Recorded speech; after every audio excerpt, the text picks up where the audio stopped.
بچوں کی لائن لگا دینا اور سب ان پڑھ بچے بیٹھے ہوں تو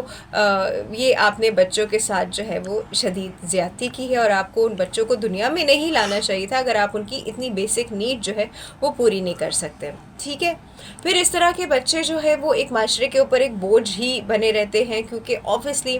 ان کے پاس جب تعلیم نہیں ہوتی تو وہ اتنے اسکلڈ بھی نہیں ہوتے، تو وہ چھوٹی چھوٹی جگہوں پہ کہیں کوئی پنکچر کی دکان پہ لگائے، کہیں کوئی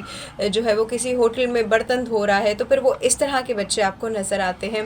جہاں آپ ان کو ایک خوبصورت اچھی زندگی دے سکتے تھے. ہر انسان سوچتا ہے کہ میں اپنے بچے کو ایک بہترین زندگی دوں جو پرووائڈ کروں، لیکن آپ نے اس بچے کو دنیا میں تو لے آئے. دیکھیں حالات کا تو خیر اوبویسلی کسی کو نہیں پتا ہوتا، اچھے برے سب کے ساتھ چل رہے ہوتے ہیں، لیکن ایٹ لیسٹ اتنا ضرور ہوتا ہے کہ اتنے میں بچے جو ہے وہ دنیا میں لا سکوں جن کا میں خیال کر سکتا ہوں، جن کی تعلیم اور تربیت کا خرچ میں اٹھا سکتا ہوں کھانے پینے کے علاوہ. 2 وقت کی روٹی تو صرف ایک ضرورت نہیں ہے نا، اس کے ساتھ دنیا میں رہنے کے لیے اچھی تعلیم و تربیت کی بھی بہت ضروری ہے.